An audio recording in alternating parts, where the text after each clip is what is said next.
Bonjour et bienvenue à un autre épisode de l'Informel. Aujourd'hui, je m'assois avec Chanel Maisonneuve qui fait des vagues dans les médias. En effet, après avoir reçu 2 diagnostics de cancer du sein alors qu'elle est sans médecin de famille, elle doit naviguer la complexité du système de santé québécois pour recevoir les soins appropriés. Elle utilise maintenant son vécu pour exposer les nombreux problèmes auxquels elle a fait face dans les institutions de santé en Outaouais et ailleurs dans la province. Chanel, bienvenue à l'émission. Merci d'avoir accepté de m'accorder du temps. Je sais que ça demande beaucoup de temps, ce que tu vis présentement, les examens, vous passez du temps dans les hôpitaux, tu vis beaucoup sur les réseaux sociaux. J'aimerais ça qu'on commence. Chanel, si tu veux bien, tu me parles de toi. Tu es qui? Tu habites en Outaouais depuis combien de temps? Tu es maman aussi. Raconte-moi un peu si tu avais à décrire qui tu es. Oui. En fait, là, je vis en Outaouais. J'ai toujours vécu en Outaouais. J'habite précisément à Val-des-Monts. J'ai un petit garçon d'11 ans maintenant. J'avais un frère. Mon frère est décédé en 2019, un accident sur l'autoroute 50. Fait que ça a été une grande perte, un peu, je pourrais... Je comprends. C'est pour ça que je t'ai vu poster des trucs sur l'autoroute 50, j'imagine que ça vient te chercher. Hein. C'était-tu dans la nouvelle partie de l'autoroute 50, of course? Oui, puis le camion a tenté de l'éviter, puis il a vu mon frère s'en venir. Okay. Fait qu'il y a eu toute cette démarche-là, un peu, qui fait que quand que j'ai appris que j'étais malade, c'était quasiment à pas y croire. Parce qu'on est seulement 2 enfants. Moi et mon frère, on avait 1 an et demi de différence. Fait que c'est ça. Sinon, j'ai une grande famille. Je travaille. J'ai été chanceuse de travailler durant tout ce temps-là, malgré le fait que j'ai eu 2 diagnostics. Puis tu faisais quoi comme travail avant? Avant, j'ai travaillé longtemps avec ma tante dans une clinique de soins médico-esthétiques. OK. Oui, la clinique MB. Et puis, à un certain moment donné, là, j'ai décidé de changer de domaine complètement. Et puis, j'ai passé une entrevue et j'ai obtenu l'emploi dans j'avais aucune expérience.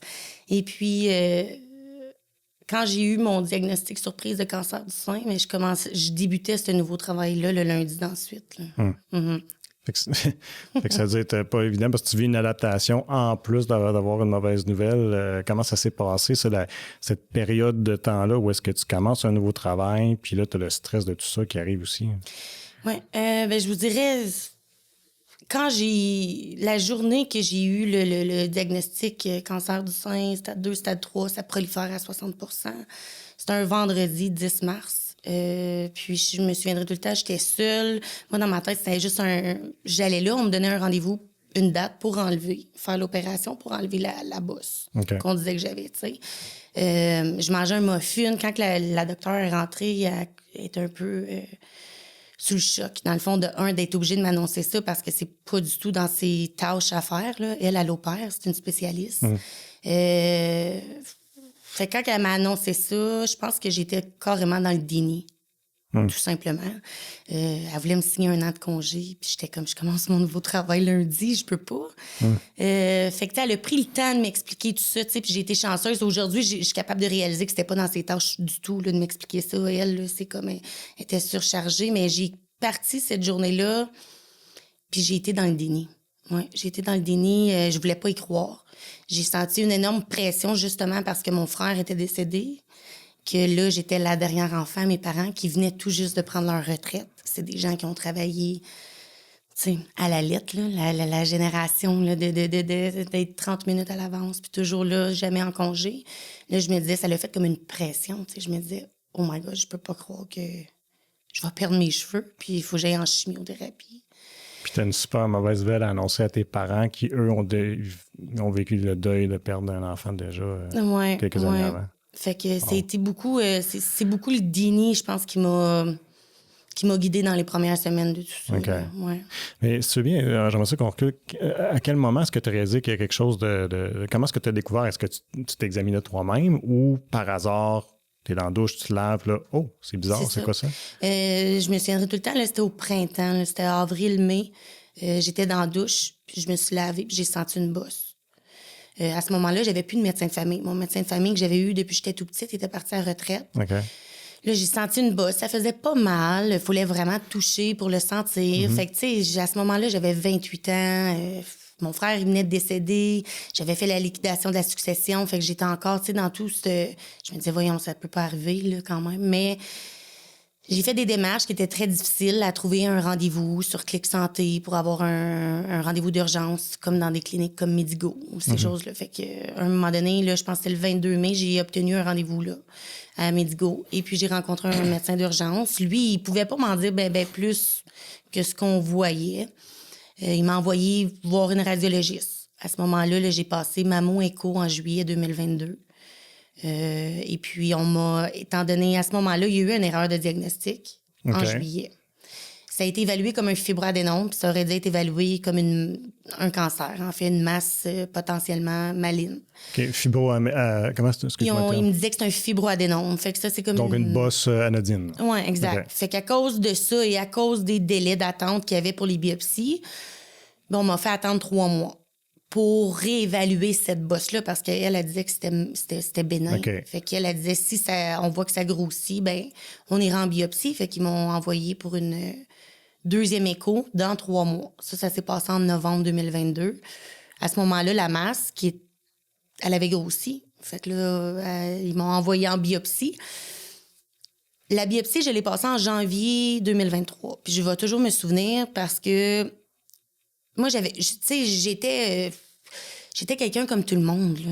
Je veux dire, avant la biopsie, j'avais confiance en la médecine, au système de santé. Je posais pas plus de questions parce que... Non, tu suis le processus. Exactement. Ouais. Tu dis, les autres savent qu'est-ce qu'ils font. Exact. Puis je connaissais pas les termes, puis tout. Tu sais, je faisais confiance. Puis je me souviens qu'en janvier, avant la biopsie, j'ai demandé, on s'en vient biopsiser, pourquoi? Puis je me souviens qu'on m'a dit, pour confirmer un fibroadénome. Parce que si on confirmait que c'était un fibroadénome, je pouvais prendre la décision de le laisser là ou pas, en fait. OK. Ça. Et puis, je me souviens de ça, mais quand ils ont eu les résultats, c'était loin d'être un fibroadénome. C'était un cancer HER+, stade 2, stade 3, qui proliférait à 60 %. Là. Fait que proliférer à 60 %, ça veut dire que s'il y avait eu le meilleur des diagnostics tout de suite au départ, ça aurait été moins pire. Là. Ça aurait été moins pire, c'est ça. Là. Puis en plus de ça, c'est que les résultats ils ont été accessibles très rapidement. Mais moi, ce qu'il faut comprendre, c'est qu'avant la biopsie, la masse, elle faisait pas mal. Mais quand ils ont fait la biopsie en janvier 2023, ça s'est mis à grossir, ça, là. Après qu'ils ont piqué dedans, là. Fait que là, moi, à un certain moment donné, quand ils ont les résultats de la biopsie, le médecin les a eus, mais lui, il dit qu'il n'a pas eu accès. C'était pas dans sa boîte courriel. Il voyait pas. Mais moi, quand tu essaies d'appeler à Medigo là, pour parler à un médecin d'urgence, il n'y a pas de médecin d'attitré. Fait que c'est très difficile d'avoir la ligne. De faire comprendre qu'un médecin, il faut qu'il te donne tes résultats. Puis ce médecin-là, les résultats, il les a pas dans sa boîte courriel. Fait que, tu sais...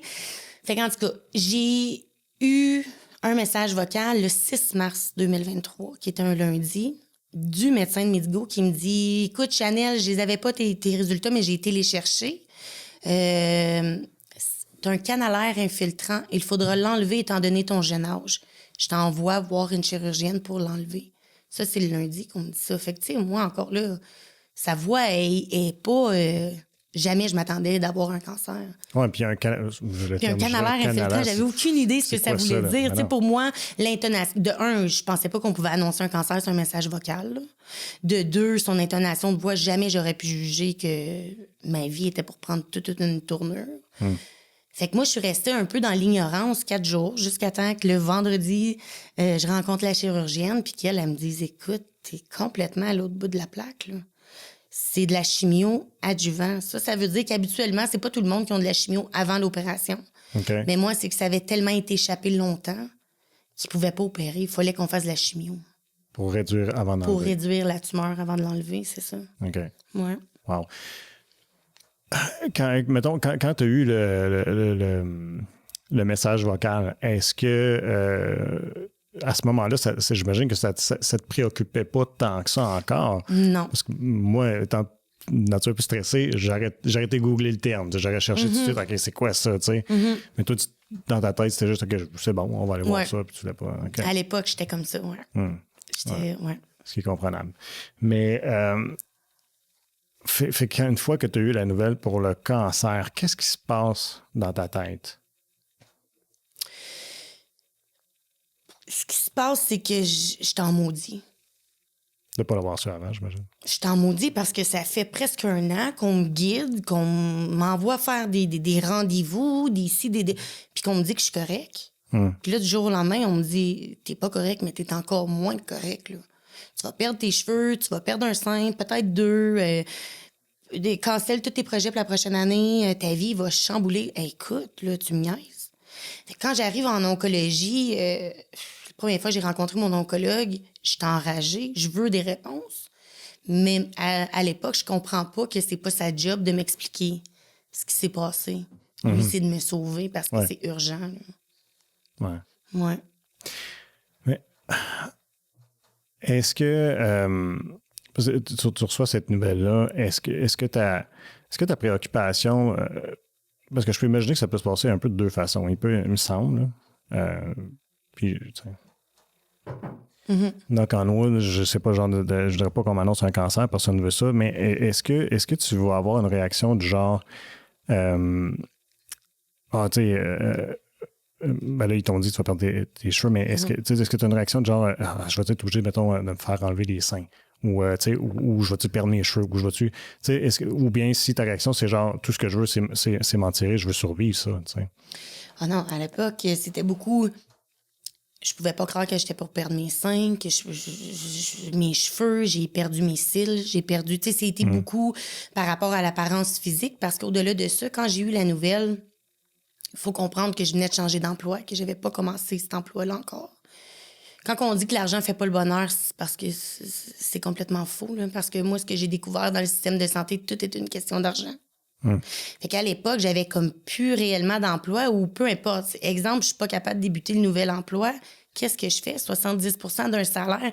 Moi, j'avais acheté un véhicule en mai 2022, neuf, un Ford Escape qui coûtait quand même 600 $ juste de paiement de véhicule. Là, t'es malade. Personne ne va les payer, ça. Là. C'était beaucoup l'histoire de l'argent. Mon fils, moi, je suis monoparentale. Mon fils, qui va m'aider à payer? Tu sais, à l'époque, t'as pas d'assurance salaire. Tu sais, c'est toutes des choses qu'on ne pense pas réellement là, à ces choses. Tu sais, j'étais jeune, j'avais 29 ans là, quand on... Fait que c'était beaucoup de « je peux pas être malade ». Je peux pas être malade. C'est vraiment ce sentiment-là qui m'a guidée du début à la fin. Est-ce que tu avais des ressources à ce moment-là vers qui tu peux te tourner pour avoir du soutien, ne serait-ce psychologique ou moral ou des proches aidants? Parce que là, si tu es en chimio, exemple ton fils, tu es en chimio puis excuse le terme, mais tu es sur le cul, ben, qui va pouvoir s'occuper de lui? Là? Ben, je suis très proche avec mes parents. Là. Fait que mes parents, ils ont été là du début à... Ils ont été là plus qu'ils pouvaient. C'est difficile pour eux parce que eux... Ils voudraient faire plus, mais ils sont comme impuissants, genre, face à cette situation-là. J'ai quand même un caractère assez fort, fait que j'ai été capable de faire un peu... pour moi, c'était sûr que j'étais pas pour être malade comme les autres. C'était impossible. Quand je rentrais en oncologie, je regardais les gens, puis c'était toutes des personnes, tu sais, d'une 60aine d'années plus. Avec mon emploi, puis avec le personnel soignant, je suis venue à bout de faire un peu mes horaires. C'est pour être capable de faire les traitements. Fait que les traitements de chimio, là, j'y prenais... c'était aux 3 semaines. Fait que un vendredi aux 3 semaines, je travaillais pas. J'allais en chimio. J'avais samedi, dimanche pour récupérer. J'aurais pu travailler de la maison aussi, mais moi, c'était important d'aller travailler, de faire comme une vie normale, sortir, de voir les gens. Quand j'allais travailler, ça l'a sauvé ma santé mentale, aller travailler, parce que quand j'allais là, personne ne le savait, à part quelques personnes, tu sais, puis personne m'en parlait. Puis j'avais pas la pitié dans les yeux des gens, j'avais pas... c'est ça m'a sauvé vraiment le mental. Je pense avoir resté chez moi, je pense que ça aurait été une autre histoire. Ben ouais. À la maison, tu aurais pu ruminer ça. Exact. Puis alors que là, ça change le mal de place un peu, j'imagine. J'essaie de me souvenir, je sais que je voulais m'en aller avec ça. Tu m'as dit quelque chose qui m'a allumé sur ça. Chaque personne va réagir différemment au traitement. Au niveau des effets secondaires, comment ça a été, toi, de passer à travers chimio, ben, du moins la première fois, dans le fond? Ça s'est bien passé. Ouais. Honnêtement, là, Bon, perte de cheveux, tu l'as dit tantôt, les cils et tout ça, j'ai perdu, mais les cheveux. tu étais quand même capable d'être fonctionnel, travailler moindrement. Oui. Ouais, puis je mettais Mon fils s'est pas rendu compte réellement que j'étais malade. OK. Ça, c'était... Lui avais-tu dit? Oui. OK. Il le savait. Moi, je voulais pas qu'il me voie comme ça. Je voulais qu'il continue sa vie comme un petit gars normal. Ben oui. Parce que ça l'a beaucoup vieilli. Aujourd'hui, on pourrait croire qu'il a 13 ans, 14 ans, mais il y en a 11. Fait que je l'ai beaucoup caché. Caché, mais j'ai fait toutes sortes d'activités. J'ai été en vacances avec lui. Les effets secondaires, j'ai contrôlé, on dirait. C'était vraiment... Ça partait vraiment du minding, tu sais, de comment que... Mais ça s'est bien passé, là. C'est sûr, j'étais fatiguée, mais pas à comparer d'autres gens qu'on voit. C'est ça qui était quand même extraordinaire. Même quand j'allais en oncologie, ils comprenaient pas trop pourquoi que j'étais comme ça. Tu sais, moi, j'allais en oncologie, puis des fois, j'avais des rendez-vous qui étaient moins longs, j'allais travailler. C'est comme toujours dans mon auto, puis c'est un peu comme un rendez-vous à l'esthéticienne. Carrément. Ben, en même temps, on dit que c'est l'attitude à avoir, tu sais, parce que pour que... j'ai reçu... tu connais-tu Chantal Binet? Non. C'est ça son nom de famille? Ah, je m'excuse, Chantal, je me trompe dans ton nom. C'est ça? Ah, merci, Sylvain me confirme. Moi, Chantal Binet, puis je t'invite à l'écouter, elle est partie à l'émission. Puis elle a fait des capsules, puis elle a changé totalement son mode de vie suite à un cancer du sein. Qui, paraît-il, je me souviens pas c'était quoi son stade quand ils l'ont diagnostiqué, mais c'était quand même sévère. Et puis pour elle, ce qu'elle me dit, c'est que pour s'en sortir, c'est d'avoir été positive à travers tout ça, puis d'avoir gardé une attitude ben c'est ça. Moi, je ne vais pas m'apitoyer sur mon sort, tout ça. On va faire face à la situation, puis ça va bien aller. Fait que le mental, selon elle, le mental l'a aidé à guérir de son cancer. Oui, je suis d'accord. Moi, ce qui m'a, à un moment donné, il a fallu que je trouve parce que dès le début, j'ai vécu un sentiment d'injustice complètement. J'imagine. Complètement. Fait que c'est ça qui me donnait de la drive, d'essayer de comprendre, puis d'obtenir des réponses, puis de comme c'est pas rien. Puis à un certain moment donné, il a fallu, tu sais, comme je restais positive, mais il y avait beaucoup le sentiment d'injustice qui était toujours en dedans de moi, qui me disait, voyons, je veux comprendre pourquoi que j'en suis rendue là, tu sais, pourquoi que... Tout ça, il n'y avait jamais de réponse. Fait que c'est de là que un moment donné, le plus gros combat a commencé, là, je vous dirais. Là, parce que j'avais perdu déjà complètement confiance. Là. Mais est-ce que l'injustice aussi venait aussi du fait que tu dois te dire, voyons, j'ai juste 28 à ce moment-là? J'ai juste 28 ans, commencer un cancer. Oui. Ça venait aussi de là, mais ça venait du fait que j'ai... Tu sais, quand j'étais arrivée en oncologie, ben, ce qui s'est passé avant, c'est pas de leur chose à eux autres. Puis le fait qu'on me dise rien ou qu'on ne m'explique pas les choses, ça me rendait encore plus angoissée, puis frustrée, puis vouloir comprendre. Parce que pour moi, là, le système de santé, c'était une chose à l'époque. Là. Le privé, le public, tu sais, je voyais pas tout ça. Là. Fait que moi, c'était comme, je sentais comme si on voulait pas me dire certaines choses, mais dans le fond, c'est juste que c'était pas de leur tâche, tu sais. Fait que ça le fait qu'à un moment donné, j'ai voulu comprendre. Puis comprendre, moi, carrément sauver la vie dans ma récidive. Là, parce que si j'aurais pas poussé à vouloir comprendre, je pense que il aurait été trop tard, j'aurais été métastasique, tu sais. OK, c'est comme s'il faut que tu prennes toi-même ta situation en main, plutôt que de te laisser guider comme tu pensais au début. Oui. Je peux comprendre le sentiment d'injustice. C'était quoi ton... Parce que tu as un enfant, j'imagine, tu étais familière avec le système de santé en Outaouais, comment ça se passe, c'est pas toujours facile. C'est jamais facile, je dirais. Mais est-ce que... Parce que là, présentement, tu sais, je trouve que l'image que j'ai de toi, c'est que tu mènes deux batailles. Tu mènes une bataille pour ta vie, pour ta santé à toi, et une bataille contre le système de santé. C'était quoi ton rapport avec le système de santé avant? Est-ce que tu étais alerte à ça ou bien est-ce que tu vivais des frustrations déjà ou c'était, pour toi, c'était comme, c'est correct, c'est comme ça que ça se passe ici, puis il n'y a pas... J'étais plus dans je vous dirais, l'attitude nonchalante.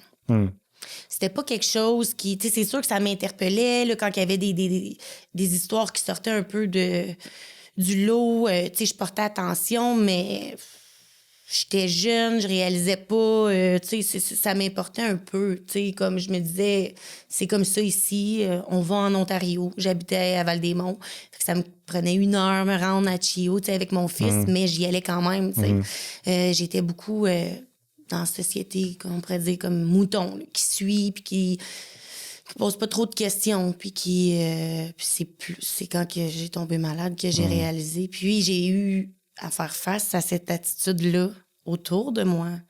Encore avec beaucoup de gens, tu sais, des gens que ça sont tannés d'entendre parler, là, dans le fond. Là.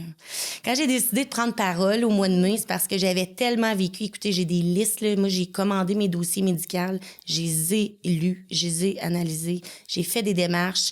Une fois à l'hôpital de Hull, je me souviendrai tout le temps, j'avais fait les démarches, ça avait pris 3 mois avant que j'aie mon dossier médical. Quand je l'ai eu, il n'y avait pas les papiers que je voulais. Je me suis rendue à l'hôpital de Hull et puis j'ai été demandée à l'étage les papiers. On m'a renvoyé aux archives. Je ne sais pas si vous savez, mais les archives, c'est très loin. J'ai été aux archives. Là, aux archives, on m'assurait qu'ils avaient pris contact. Il me refaisait mon temps en haut, mais tout le temps, il me faisait perdre mon temps. Il voulait que je sorte par la porte de sortie, mais moi, j'allais jusqu'au bout parce que j'ai vraiment une tête dure. Puis je voulais montrer que là, toutes leurs solutions, ils risent de nous, tu sais. Puis au final, j'étais encore avec le commissaire aux plaintes pour cette histoire-là. Là. Moi, je voulais avoir les notes qui disaient qui avait annulé mon rendez-vous d'IRM pour manque de personnel. Sur quelle base on s'était basé pour annuler ce rendez-vous-là. Moi, c'est ça que je voulais. Puis c'était possible, mais plus le temps est allé, plus c'était pas possible d'obtenir cette information-là. Au moment de m'envoyer des captures d'écran par courriel avec des informations biffées en noir. Comme, mais je me dis, tous les gens qui ils peuvent pas en venir à bout. C'est très, très, très difficile. C'est tout un méchant processus. Ah, c'est tout un... Les 12 travaux d'Astérix, t'as vu ça? Ah, La maison qui rend fou. Oui, c'est comme... Ouais. Fait que j'ai développé un sentiment d'hypervigilance. Zéro confiance. À remettre en question, peu importe. Vraiment, là. Dans tous les... Puis on dirait que plus que tu regardes, pire que c'est. Puis quand t'en parles aux gens, ils sont tannés d'entendre parler. Souvent. Tu sais, les gens autour de toi, là, comme ils comprennent pas l'ampleur, mais tu sais, moi, je me dis, c'est ma vie, là. C'est ma vie qu'on joue à roulette russe. Puis à chaque fois, c'est minimisé, les erreurs qui se passent. Puis moi, j'ai eu beaucoup le sentiment que là, c'était le temps de sauver ma vie. Plus tard, on regardera ce qui s'est passé. C'est beaucoup comme ça que je me suis sentie. Okay. Puis au mois de mai, ben, quand j'ai voulu obtenir des réponses puis qu'on me niaisait un peu comme ça, là, c'est là que j'ai dit non, faut que je commence à en parler publiquement parce que c'est difficile de se faire comprendre.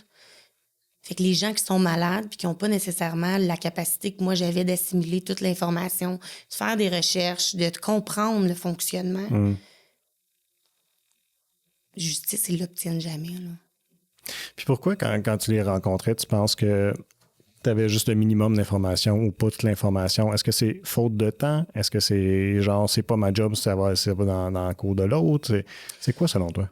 Dans mon parcours, moi, j'ai été chanceuse. J'ai eu une infirmière pivot en or qui m'a donné ses heures de dîner, qui pensait à moi quand elle était en vacances, à me trouver des solutions. Là. J'étais un des cas qu'elle ramenait chez eux. Okay.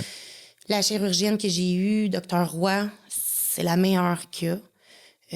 Une chance que je l'ai eue parce qu'elle, c'était pas sa job, puis elle a fait beaucoup de choses. Sauf qu'à un certain moment donné, je me suis rendu compte qu'il y a un clash dans le système de santé entre les valeurs professionnelles et les valeurs personnelles. Et puis, souvent, ils peuvent pas nous dire parce qu'ils savent pas, ou ils peuvent pas nous dire parce que ça se dit pas. Ou c'est pas dans le protocole. Ou c'est pas dans le protocole. Ils suivent des protocoles à la lettre. À la lettre. Ça fait que c'est difficile parce que les gens, comme mon oncologue il me disait, Chanel, c'est pas tout le monde qui pose des questions comme toi. Qui comprend. C'est au-delà, les protocoles, c'est fait de quoi, ici et ça, tu sais. Fait qu'on dit le strict minimum parce que sinon, ils posent encore plus de questions à cause de l'incompréhension. Mais moi, je pense que si on m'aurait expliqué comme il faut, c'est les ressources. C'est les ressources. qui est un manque complètement. Ouais. Moi, le personnel soignant que j'ai eu, ils ont tout fait pour me sauver la vie, là, puis je le sais. Ils sont allés au-delà des ressources ou du temps qu'il y avait à m'accorder selon ce que le gouvernement donne. Mais à un moment donné, ils vont pas perdre leur job. Là. Ben non. On en est rendu là. Je pense que l'acceptation, parce que c'est pas d'hier, ça fait des décennies que c'est comme ça, là. Mais là, tu sais, c'est comme le gouvernement, les médecins, tout ça. Mais écoute, les médecins, ils ont accepté des décennies, des choses qu'ils ne devaient pas. C'est nous, les patients, qui en souffraient. Ça, j'en suis convaincue. Là, tu sais, oui, genre, ils en peuvent plus, mais ça fait longtemps qu'ils acceptent des choses pour faire sûr d'avoir leur paye ou pour faire sûr d'avoir qu'ils n'auraient pas dû accepter. C'est ça qui fait qu'on en est rendu là aujourd'hui. Là. Mais souvent, ces gens-là travaillent par passion. Quand tu es passionné de quelque chose, souvent, t'en laisses passer. Là, mais il y en a qui abusent. Exact. Tu disais dans une entrevue que j'ai écoutée que tu avais honte de... Tu voulais pas en parler parce que tu avais honte d'être malade. Oui. Pourquoi tu penses? Parce que pour moi, la maladie, c'est signe de faiblesse. Tout simplement. De deux, quand j'ai eu le diagnostic, j'ai senti une pression énorme parce que, dans le fond, j'étais la seule des 2 enfants qui restait à mes parents. Cette pression-là, c'est comme... Puis, dans ma vie de tous les jours, j'ai toujours été entêtée, un caractère fort, qui, tu sais, demander de l'aide, j'aime pas ça. Moi, de la pitié, de l'empathie, là, c'est pas quelque chose que, tu sais, j'aime mieux me débrouiller tout seul. Fait que j'ai Il y a une vraiment différence entre l'empathie puis la sympathie, ouais, peut-être. Ben, non, mais la pitié puis l'empathie, je pense que... Mais même encore là, l'empathie, je l'interprète comme de la pitié. Ah, OK. Dans ton esprit, tu le vois comme ça. Exact, ouais. Okay. Fait que ça me donnait un sentiment de honte. J'étais jeune, puis je me disais... je peux pas être... Tu sais, moi, l'image de quelqu'un qui avait le cancer, ma grand-mère, elle a eu 2 fois le cancer du sein, fait que j'avais cette image-là, tu sais, de la personne pas de cheveux, blême, qui a de la misère à se faire à manger. Moi, je me disais, mon Dieu, mon fils, il y a 10 ans, là, il avait 9 ans à l'époque, là, je peux pas être couché sur le sofa tous les jours quand il arrive de l'école. C'est un sentiment de honte, vraiment. Puis ça, je l'ai eu, j'ai voulu le cacher, j'ai regardé tellement de choses pour être capable de me faire des cils. Et j'avais une perruque, tu sais, ça, c'est une perruque. J'avais les cheveux noirs à l'époque. La première fois que j'ai perdu mes cheveux, on a coupé les rallonges après mes cheveux avant de me raser les cheveux. Fait que j'ai voulu vraiment faire un copier-coller, que le moins de gens le sachent. Mon fils n'en parlait pas du tout. À un certain moment donné, je me suis rendu compte que pour lui... c'était pire de ne pas en parler. OK. J'avais comme imposé de ne pas en parler dans le premier cancer. OK. Ouais. Puis qu'est-ce qui a fait que ça a changé? Comment? Ben, quand que j'ai eu, on me dit que j'étais guérie du premier cancer, tout ça, ben, on a comme annoncé la nouvelle à mes collègues. Dans le fond, je pensais que c'était fini, fait que ça me dérangeait plus. Puis à partir de là, tu sais, comme là... Mon fils, tu sais, je pouvais lui dire, tu sais, je suis guérie, puis tu peux en parler, tu sais, il en parlait avec ses professeurs, mais tu sais, avec les amis, des fois, c'est un peu... tu sais, des enfants, des fois, c'est pas toujours gentil, là. Fait que, il en a moins parlé parce que vu que des fois, ça avait un impact contre lui. OK. Ouais, à l'école, ta mère n'a pas de cheveux, des enfants de même. Puis, ben là, finalement, j'ai eu une récidive. Fait que ça a été comme... c'est un choc pour moi, mais... Moi, j'y croyais pas que j'étais guérie. Je l'avais dit. Avant même de commencer les premiers traitements de chimiothérapie, j'ai dit à ma mère, je vais avoir une récidive. Ah ouais? Ouais. Puis elle me disait, ben j'ai dit, ils comprennent pas. Là. Moi, j'ai continué à travailler comme si j'étais pas malade. Là. Puis ça l'a jamais interpellé personne. À comprendre ça. Tu sais, on dirait, moi, ça allait bien. Là, mon cheminement, les traitements étaient corrects, mais je me disais, voyons, pour que ce soit si intense... faut qu'il y ait quelque chose, faut qu'on comprenne, tu sais. Fait que... Puis là, ben, quand j'ai eu une récidive, moi, mon fils, il a complètement perdu, il comprenait plus. Les médecins avaient dit que j'étais guérie, là, j'étais pas guérie. Ben, c'est du up and down dans les émotions, là. C'est comme, maman est correcte, là. Non, finalement, tu sais. Fait que, ouais. Puis c'était contre toute attente, parce que la récidive, ils m'ont évaluée comme une mastite. Fait qu'en mars, au mois de mars, moi, je parlais à mon oncologue au téléphone. Lui, il me disait, t'es guéri, réponse complète de l'opération. On va faire de la radiothérapie pour éviter une récidive. C'était comme un peu, pas facultatif, mais C'était Faire mieux, sûr, mettons. oui, c'était mieux. Fait que moi, j'ai fait 24 traitements de radiothérapie en 24 jours ouvrables. Ça, c'était de 31 octobre à décembre. Puis 2023. Ensuite, j'ai eu de l'immunothérapie qui est encore, étant donné que le cancer était hormonodépendant, ça, c'était pour cibler, en fait, ça. Fait que j'en ai eu 11 traitements. OK. En mars, l'oncologue me dit que je suis guérie. Lui, c'est les résultats de la pathologie qui lui fait dire ça. Il regarde pas le sein, lui. Il n'a jamais regardé mon sein, l'oncologue. C'est pas sa tâche à lui. Mais pourtant, je le vois souvent avec les traitements, mais c'est pas sa tâche. Moi, au téléphone, j'ai dit, mon sein gonfle. Peu importe ce que tu me dis, mon sein gonfle. Mais lui dit que c'est un mastite. Lui disait, c'est probablement une mastite qui est les effets secondaires de la radiothérapie. OK. Là, il me disait, Docteur Roy va évaluer parce que quand tu as fini en oncologie, tu retombes avec la chirurgienne spécialiste. OK. Fait que quand je l'ai rencontrée, elle, c'était en mars, fin mars. Ouais. À ce moment-là, elle aussi a dit que ça semble être une mastite parce qu'il y a 5 de chances que ça récidive en cancer inflammatoire. Et puis, étant donné que j'avais pris tous les traitements, c'était quasiment incroyable, mais moi, j'y croyais pas. Fait que j'ai été en Ontario le 9 avril 2024. J'ai fait mammo-écho, j'ai apporté les examens à la chirurgienne. Comme ça, j'ai été en attente pour un IRM plus rapidement. Là. Ils me l'ont cancellé finalement. Là. Attends, tu vois. Quand toi, tu soupçonnais, puis tu as pris la décision, avant de prendre la décision d'aller en Ontario, eux t'ont dit non, c'est juste l'inflammation. Même si tu étais préoccupé, ils n'ont pas voulu regarder rien de plus loin. Bien, ils ont fait les demandes, en fait. OK. Mais alors, ils ont fait des demandes, mais là, vu que c'est plus urgent, probablement, tu tombes en bas de la pile, puis ça va prendre du temps. Exactement. Puis la différence entre l'Ontario et le Québec, c'est que quand les médecins font la demande, bien, on commence par une mammo et ensuite l'écho. OK. On va pas faire les 2 examens en même temps la même journée. OK. Fait que là, on fait la mammo, puis là, ben, le temps que tu sois appelé, que tu aies les résultats, que le médecin reçoive ça, qu'il n'aime pas réellement ça, ben là, on prescrit une écho. OK. Mais là, il y a comme... C'est tout un autre... On aurait pu faire ça en même temps. Moi, j'ai fait ça en une journée en Ontario. Puis en Ontario, au-delà de ça, j'étais assez insultée. Ça m'a coûté de l'argent. Mais étant donné que je n'étais pas résidente de l'Ontario, les médecins là-bas avaient rien pour comparer. OK? Fait que j'ai dû aller chercher les examens que j'avais faits ici à Gatineau, où il y a eu l'erreur de diagnostic. J'avais besoin de ces examens-là et je devais les apporter en Ontario pour qu'elle puisse comparer puis écrire son rapport. Il a fallu que je me rende à la clinique. Ça m'a coûté 25 $ avoir les examens. Il a fallu que je le prenne sur un CD et que j'aille porter ça. Mais ça ne va pas dans ton dossier, ça, de Clic Santé? Ceux du Québec? Ceux du Québec, oui, quand c'est dans le système public, mais initialement, les erreurs... Vu que c'était une clinique. C'était une clinique privée. C'était pas là. Ah. Fait qu'il a fallu que j'attende d'avoir le CD, que j'aille reporter ça à l'autre bout en Ontario, qu'elle fasse son rapport. Là, on m'a envoyé les résultats. J'ai donné ça à la chirurgienne. Elle a fait une demande pour un IRM.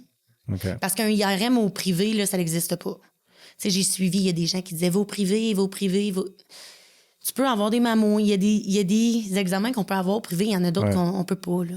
Puis il n'y a pas de traitement chimiothérapie au privé. Ça n'existe pas non plus. Tu es dans un hôpital. Ouais. Fait que peu importe. Tu sais, les gens, souvent, ils me disent « Ah, ben paye, va au privé. » Mais tu sais, encore là, aussi, paye. On perd l'essentiel de c'est quoi un système de santé publique. Là. C'est pas tout le monde qui peut payer. Puis le IRM, ben ils n'ont pas aimé. Ils l'ont cancellé pour un manque de personnel 2 jours avant. Fait que moi, j'ai attendu du 9 avril au 15 juin pour mon IRM, mais tout le temps, j'ai une récidive inflammatoire. Moi, je le sens, le sein gonfle. Là. Puis 2 jours avant, le 13 juin, on me laisse un message, puis on l'a cancellé, mon rendez-vous, pour manque de personnel. On va te rappeler et t'en donner un autre. C'est ce qu'on m'a dit. Moi, je pouvais pas y croire. Je me suis quand même présentée le samedi matin à l'hôpital de Hall. Moi, je vis à Val-des-Monts quand même. À 8h30, on a refusé de me traiter. J'ai été escortée par l'agent de sécurité. Ouais. Okay.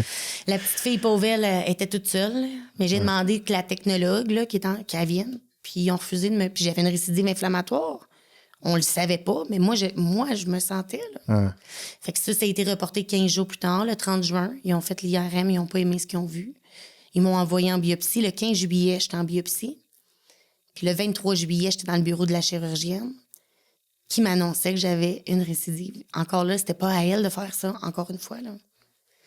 Parce que tout ce temps-là, tu es toujours sans médecin de famille. Toujours sans médecin de famille. C'est quand que c'est arrivé sur le médecin de famille? Parce que là, tu en as eu un, tu as fini par en avoir un. En octobre 2025. Oui, en octobre 2025, ça a pris du temps. Fait que, toi, raconte-moi, là, c'est quoi, j'imagine que tu étais sur la liste d'attente pour avoir un médecin de famille, puis ils ont fini par t'appeler. C'est comme ça que ça s'est passé? Plus ou moins, là. En fait, là, c'est plus à la fin de mes traitements de ma récidive. Moi, je discutais avec mon oncologue, puis là, je réalisais que comme notre suivi, il prenait fin bientôt. Il me fallait un médecin de famille, tu sais. Fait que là, à ce moment-là, j'ai rappelé là, au 811, tout ça, pour vérifier là, que j'étais vraiment, voyons, tu sais, j'ai un peu chialé, là. J'avais fait une entrevue à TVA aussi, là, pour dénoncer tout ça, là. Et puis, je me souviens, 2 heures avant mon entrevue, j'ai la directrice du CIS de l'Outaouais qui m'avait appelé. Puis qui m'offrait son aide soudainement, là. Puis j'avais pas répondu. Puis moi, j'ai quand même fait mon entrevue, mais c'est drôle, elle m'a jamais rappelé. Puis elle avait pas laissé le numéro de téléphone sur le message, tu sais. Okay. Puis c'est à partir de cette entrevue-là que j'ai reçu une lettre par la poste qui disait que j'étais admise dans un GMF à Wakefield. OK. Mm-hmm. Et puis après avoir discuté avec mon oncologue en octobre 2025, ben là, j'ai reçu là, une lettre qui disait comme quoi que j'avais un médecin de famille, tu sais. Soudain, en octobre, là, ça a commencé. Mon premier rendez-vous avec lui, c'était le 22 octobre 2025. Ouais. Qui vient probablement d'une demande du 6 quelque part. Exact. Ouais. Suite à, parce que moi, je peux imaginer que ils ont dû contacter le 6 pour hey, voulez-vous commenter la situation? Ils n'ont pas voulu, c'est ça, ils n'ont pas rappelé. Ils t'ont appelé toi. Ouais. Qu'est-ce qu'elle t'a dit quand elle t'a appelé? Elle se présentait, en fait. Okay. Puis elle avait l'air à se soucier beaucoup de moi, puis elle voulait elle dit, je m'en vais en rencontre, mais je vais te rappeler dans 1 heure ou 2 pour essayer de voir ce que je peux faire pour t'aider. Tu sais, tu voyais que, moi, je savais que c'était, écoute, là, ça fait 1 an que j'essaie d'avoir de l'aide, personne m'écoute, personne veut m'aider, là. Fait que je savais que c'était pour éviter d'aller, c'était en même temps que les médecins avaient sorti, puis ils disaient que il était pour se passer quelque chose, là, tu sais, à l'été dernier. Là. Okay. Fait que, ouais. Puis elle m'a jamais rappelé. J'ai tenté là, de leur rappeler, mais non, Okay. C'est par la suite, je suis sûre que c'est ça qui a fait que j'ai eu un médecin de famille. Parce qu'on s'entend que, écoute, là, j'avais 30 ans, un cancer agressif, un low protocole, toujours pas de médecin de famille. C'est quoi qui se passe, là? Comment je peux être plus urgente, tu sais? Parce qu'il n'y a pas personne au bout du compte qui coordonne tout ça ce fait que pas. tu dois faire. Exact, c'est ça. C'est tout séparé. Puis nous, moi, ça m'a pris 1 an à le savoir, là. Quand j'ai eu mon diagnostic de récidive, je me souviens d'avoir dit à mon oncologue, le chemin, je l'ai fait une fois de la porte d'entrée à la porte de sortie. Tu peux être sûr que je recommence pas du début. Là. Je vais me prendre autrement pour me faire soigner, puis faire sûr que je vais être entendue, puis faire sûr que je vais être écoutée. Je suis pas médecin, je suis pas avocate, j'ai pas de baccalauréat. Mais je sais qui je suis, puis je vais me faire entendre. Ouais. C'est là que ça l'a comme un peu changé, parce que des périodes d'attente, j'en ai eu, mais c'est tellement rendu... sont au bout du gouffre que... Tu sais, moi, je m'étais dit, ils m'ont tellement échappé une fois, je suis tellement déplaisante, jamais je créerais qu'ils vont me rééchapper une autre fois, là. Je pouvais pas croire. Quand j'ai eu la récidive, le diagnostic de récidive, c'est un 23 juillet. On me dit j'ai une récidive inflammatoire qui prolifère à 40 %. Ça veut dire, en gros, malgré tout ce que tu as eu, il est intense, ton cancer. Il est encore là, puis c'est pire. C'est pire que le premier. C'est une dégradation. Tout le monde est en congé d'été. La chirurgienne m'annonce mes résultats de ma récidive un 23 juillet, mais j'ai pas parlé, j'ai pas vu personne, j'ai pas été mis sous traitement avant le 15 août 2024. Fait que moi, j'ai dû vivre avec ça pendant tout ce temps-là. Là. On te dit que tu as une récidive, c'est comme un parasite, là. Puis on te dit qu'il est pire que le premier. Fait qu'il prolifère rapidement. Tout le monde est en vacances. Il n'y a rien à faire. Puis là, à l'époque, si j'aurais écouté le protocole, je devais attendre que l'oncologue me contacte. Parce que moi, mon suivi avec l'oncologue était terminé. Fait qu'il fallait que j'attende que l'oncologie m'appelle, me donne un rendez-vous pour rencontrer l'oncologue, pour qu'il mette sur de la chimio. Moi, j'avais tout... j'ai eu de la chance d'avoir le personnel soignant, là, parce qu'il savait que j'étais capable de prendre en main. Lui, il était en congé, mais quand il est arrivé, il m'a appelé tout de suite, puis il m'a dit en chimio, mais j'ai quand même attendu. Là. J'ai même essayé de me faire hospitaliser en Ontario, puis on a refusé. Je disais, je suis paranoïe. Je peux pas rester chez nous, je suis pas capable de dormir. Je le sais que ça... Puis ils m'ont dit, attends, ton oncologue revienne. C'est congé, c'était... Puis là, à ce moment-là, j'ai exigé, avant qu'on m'ordonne de la chimiothérapie, parce que la chimiothérapie était 2 fois plus forte que ce que j'avais eu. OK. J'ai exigé, dans le fond, de rencontrer mon personnel soignant. Puis c'est là que j'avais demandé, je veux voir le profil de l'oncologie. Quand tu es admis en oncologie, ton profil médical, ils sont capables de l'imprimer, là, dans le fond. Ça fait un résumé de qui tu es. Puis avant d'être remis sur de la chimio, je veux voir ce qu'on voit quand on tape mon nom. Puis, quand mon infirmière pivot, elle me l'a apporté, la feuille, on disait qu'on m'avait coupé le sein dans l'opération, mais c'était pas vrai. Moi, j'avais eu une opération partielle la première fois. OK. Et puis là, j'étais au moment que je devais avoir de la chimio pour la récidive, qu'on a ensuite coupé le sein. Mais en août 2024, j'avais encore mon sein gauche. Mais dans le profil de l'oncologie du patient, ça disait que dans mon premier cancer, mon sein avait été coupé. Fait que ça faisait au minimum 1 an qu'il y avait une erreur dans mon dossier médical.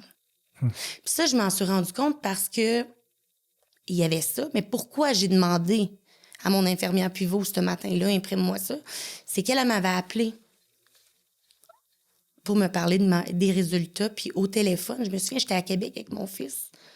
Puis écoute, c'était de l'or, cette femme-là. Là. Elle a fait...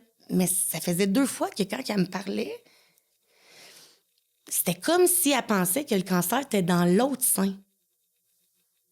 Ah, parce qu'elle voyait un dossier qui est enlevé. Oui. Hein? Mais il a fallu de la réflexion pour comprendre ça. Là. Parce que elle, écoute, c'était de l'or, là. C'était de l'or, c'était comme ma maman à l'hôpital, là. Comme... Mais le fait qu'elle se trompe, au lieu d'être fâchée, puis j'ai voulu comprendre le pourquoi. Et le pourquoi était dans la note. OK.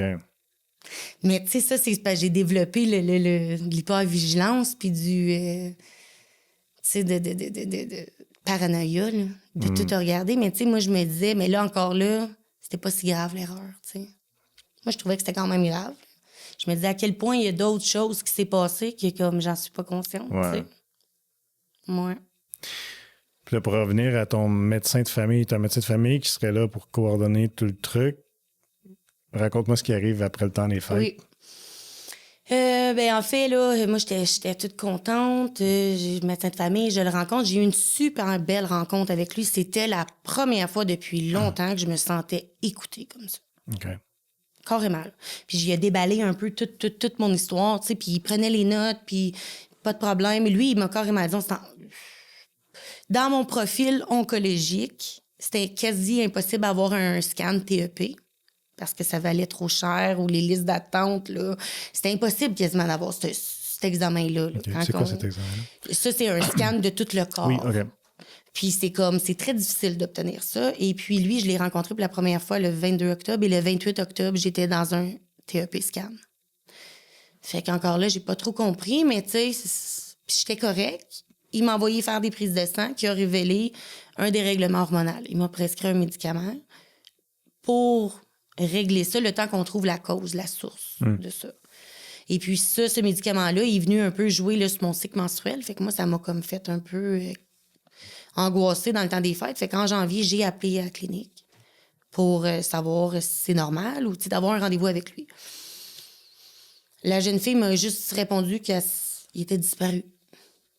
Ben, j'ai dit, écoute, non, tu me niaises. Puis en plus, toute la journée, quand j'ai essayé d'appeler dans la journée, j'ai appelé à 4 reprises, puis c'était comme si la ligne était fermée. À 4 heures, j'ai eu la ligne, puis là, elle me dit ça. Mais là, j'ai dit, tu me niaises, là. Il est disparu. De quoi tu parles? Tu peux pas me dire ça, là. Qu'est-ce que tu veux dire? Ben, il est pas revenu depuis le temps des fêtes. La clinique, on sait pas, il est où, la clinique l'appelle, puis j'ai dit, écoute, mets-moi sur hold, va chercher une réponse, puis reviens, là. Comme, faut que tu me dises autre chose. Elle est revenue, puis elle me disait la même affaire. Puis elle me disait, il n'y a pas de solution, on va vous rappeler. Ben non. Là, il a fallu que j'insiste, jusqu'à temps qu'elle me propose de me mettre sur une liste urgente indéterminée. Et puis, j'ai pas obtenu de retour d'appel 4 jours plus tard. C'est là que j'ai décidé de faire le post sur Facebook. Là. Et puis, suite à mon post, j'ai eu des gens qui m'ont contacté dans les médias. Il y avait entre autres le Journal de Montréal. Fait que quand le Journal de Montréal a fait ses démarches, il a obtenu une réponse de la directrice du GMF. Fait qu'il m'a dit essaie donc de rappeler pour le fun. Puis j'ai rappelé puis j'ai obtenu un rendez-vous. Et puis, suite à mon entrevue au 104.7, la directrice m'a rappelé personnellement pour m'assurer que j'étais pour avoir un médecin de famille. La directrice du GMF? Du GMF, okay. Oui. Parce que le Frédéric Bisson avait fait des démarches, lui aussi, fait que là, ça l'avait bougé, tu sais, dans l'arrière-plan, là. Fait que là, la directrice, au-delà de ton rendez-vous, tu vas avoir, on va te donner un médecin de famille de la clinique. Parce que c'était pas sûr au début, là. Ça se pouvait qu'on me renvoie dans le GMF, option 3, là. OK. Sans orpheline. Mm-hmm. C'est ce qu'on disait, tu sais, initialement. Et puis là, j'ai fait des recherches. Je me suis rendu compte que le médecin était poursuivi à l'Ordre des médecins du Québec, qui va passer en mars. Mais il a carrément disparu. Moi, j'avais confiance en lui. Là, j'y avais déballé un peu tout ce que j'ai raconté en oncologie sur une période de 3 ans. Lui, aujourd'hui, j'étais un peu sans fil. Ça m'a permis de développer un sentiment dérisoire de moi-même. Oui, parce que quand tu parlais, mettons, du médecin qui a disparu, c'est pas drôle. C'est pas drôle. On est rendu au point d'en rire. Là. Exactement. Là, je me dis, je me souviens, j'ai dit à la petite fille, j'ai dit, on peut dire ça de n'importe quel emploi, là, quelqu'un a disparu, là, mais pas d'un médecin. Là. Franchement, j'ai dit, au-delà la clinique, il faut qu'elle aille. C'est pas juste disparu puis t'es plus notre problème. Là. La clinique, il faut qu'elle te dise quelque chose. Je suis surpris que, me semble que professionnellement parlant, c'est drôle que c'était ça la réponse. Parce que ça aurait dû être je suis désolé, son horaire n'est pas disponible présentement, on va vous rappeler quelque chose comme ça, en attendant d'avoir une réponse plus claire à donner. Plus claire, que dire, exactement. Là, moi, je revenais pas. Là. Puis, on s'entend que là, j'ai plus de patience. Là. J'ai eu beaucoup de patience. J'ai eu beaucoup de. À un moment donné, à chaque étape, on m'a échappé, carrément. Puis là, je pouvais pas croire. Là, à toutes les fois, je pense que la limite de la catastrophe est atteinte. Il y a toujours autre chose. Il y a quelque chose de plus Oui, il y a toujours autre chose. Il n'y a rien qui m'étonnera. Je vais revenir au début. Là, après ton premier diagnostic, tu as une mauvaise nouvelle à apprendre à tes proches, ton fils, tes parents. Comment ça se passe, ça? Comment tu as fait ça? As-tu rassemblé tout le monde? Aurais-tu parlé en même temps? Appelé un après l'autre? Non. Ça a pris combien de temps aussi avant que tu en parles? Parce que tu avais de la difficulté à l'accepter, tu disais? Ben, j'avais de la difficulté à l'accepter. J'étais dans le déni encore. Pour moi, c'était... Ils l'ont su la journée même, en fait. Là, aussitôt que je suis sortie de là. Parce que moi, j'ai refusé d'être accompagnée dans tous ces traitements-là. Là. Il n'y a jamais personne qui m'a accompagnée. Je voulais pas faire vivre ça à ma mère. Puis, on s'entend... Moi, ma mère, on est très différentes. Caractère et tout ça, fait que c'était mieux pour elle qu'elle reste à la maison, là, pour elle. Fait que j'y ai dit tout de suite, mais sans filtre, c'était une catastrophe. Là. Mais il y a beaucoup de choses que j'ai pas dit aussi. Tu sais, on m'a dit, quand on m'a remis sur de la chimiothérapie, on m'a dit, ça va être 2 fois plus fort, tes traitements. Ça se peut que ton corps ait de la misère à le prendre. J'ai pas été dire ces affaires-là à mes parents.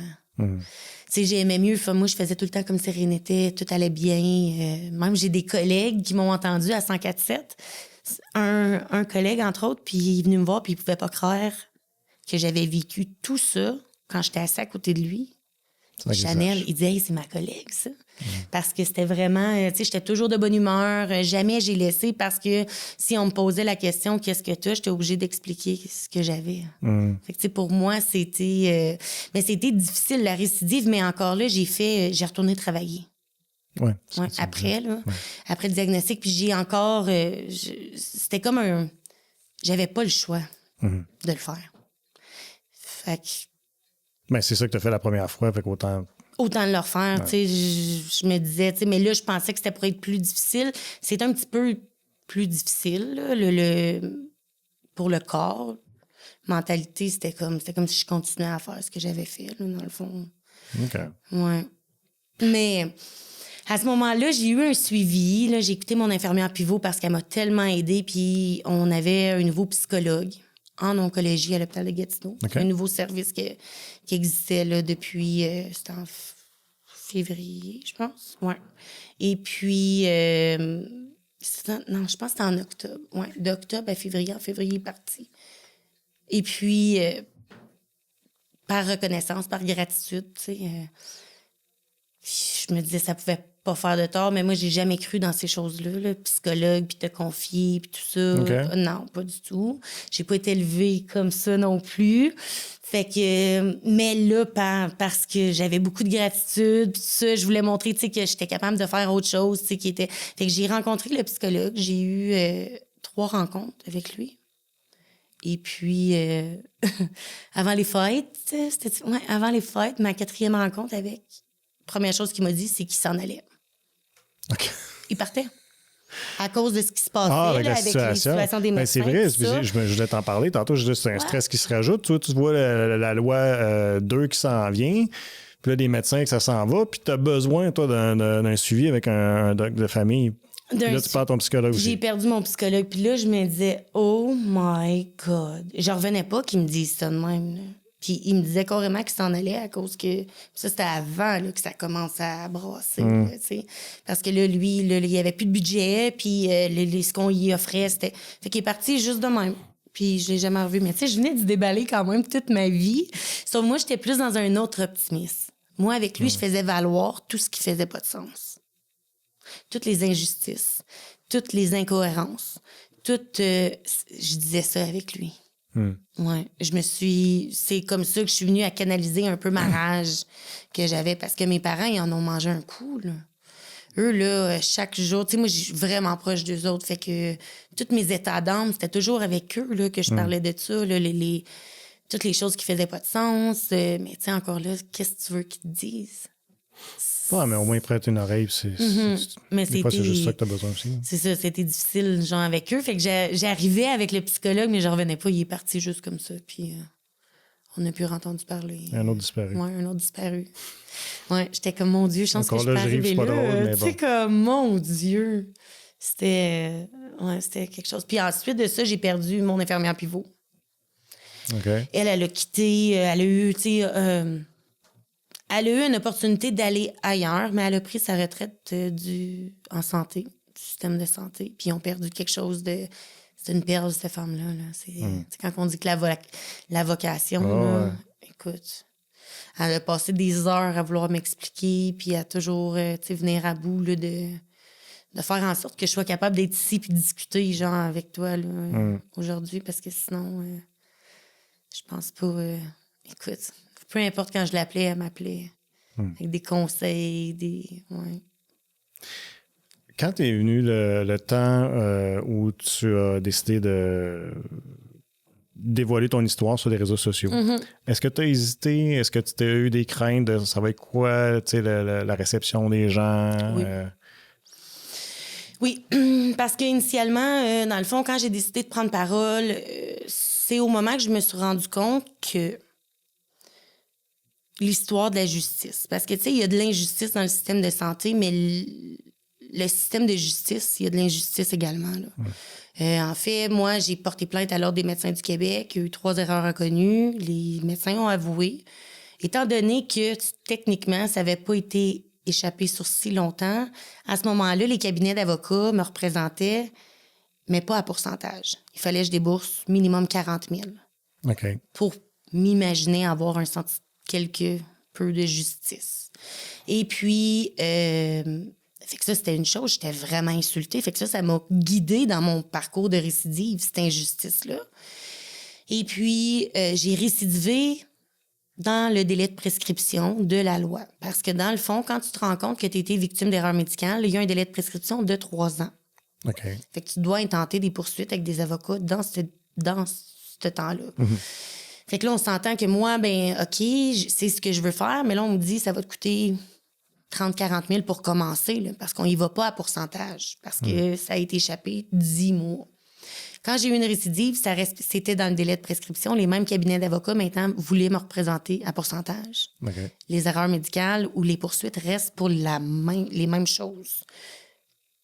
J'étais assez insultée parce que je me disais, sont qui eux autres pour dire si c'est grave ou pas?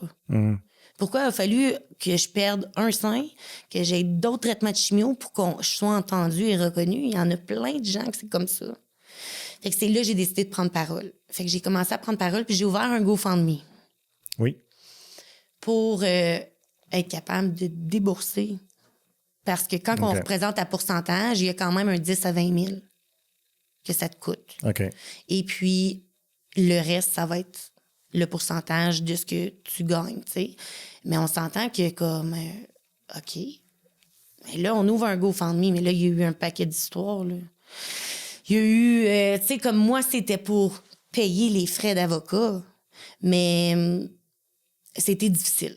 C'était difficile, a priori, c'était difficile dans ma famille, parce que ça mettait mal à l'aise les gens. Que tu demandes d'argent? Ouais. C'était mal vu, style. Oui, il y a eu beaucoup. Je sais pas si c'est du fait que c'est parce que j'ai jamais affiché de photos sans mes cheveux ou c'est du fait que j'avais décidé de pas en parler publiquement avant. Puis là, soudainement, j'ouvrais un GoFundMe. Mais c'est que je venais de survivre à 2 cancers. Je réalisais l'injustice avec les poursuites au civil. Je me disais, comment je vais faire? Moi, j'ai travaillé puis je l'ai pas, cet argent-là. Là. Comment je fais?